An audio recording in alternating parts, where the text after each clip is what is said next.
Vous êtes rendu à Évreux, en Normandie, où le ministre de l'économie et des finances, Bruno Le Maire, inaugurera donc justement ce matin une rue au nom du colonel Arnaud Beltrame. Oui, une plaque de rue très sobre, rue du le colonel Arnaud Beltrame, officier de gendarmerie mort pour le service de la nation.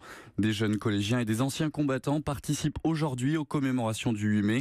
Héloïse et Solal ont toutes les deux 15 ans. Pour elles, c'est important d'être là. Pour moi, c'est un héros parce que ce qu'il a fait, n'importe qui n'aurait pas été prêt à le faire. On se doit de rendre hommage en mettant cette plaque. On se doit de rendre hommage aux personnes qui ont donné la vie, non seulement pour sauver celle de quelqu'un d'autre, mais aussi pour défendre notre pays en soi. C'est obligé de nous toucher. Aujourd'hui, le patriotisme, c'est ça ?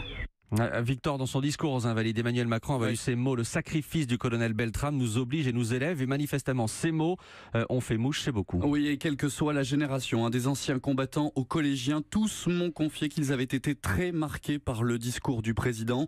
Emmanuel Macron aimerait d'ailleurs que les jeunes générations s'appuient sur ce symbole pour défendre et se réapproprier le patriotisme. Ce thème a été abandonné à l'extrême droite depuis de trop nombreuses années, estime Christine Méron, enseignante de français.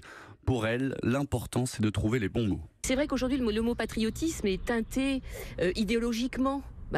Mais en fait, dans le mot patriotisme, il y a le mot patrie. Et peut-être que c'est ça déjà, ou le mot France, qu'il faudrait peut-être déjà défendre. Défendre la France et insister sur le devoir de mémoire, rappeler les horreurs des conflits armés pour ne plus les reproduire. Georges Savane a fait la guerre d'Algérie. Il donne de son temps pour transmettre son histoire aux nouvelles générations. On fait participer régulièrement tous ces jeunes à des voyages ou à des colloques pour leur expliquer ce qui s'est passé en Algérie ou même certaines résistances qui s'est passé avant. Oui, puis c'est important parce que c'est l'histoire de notre pays.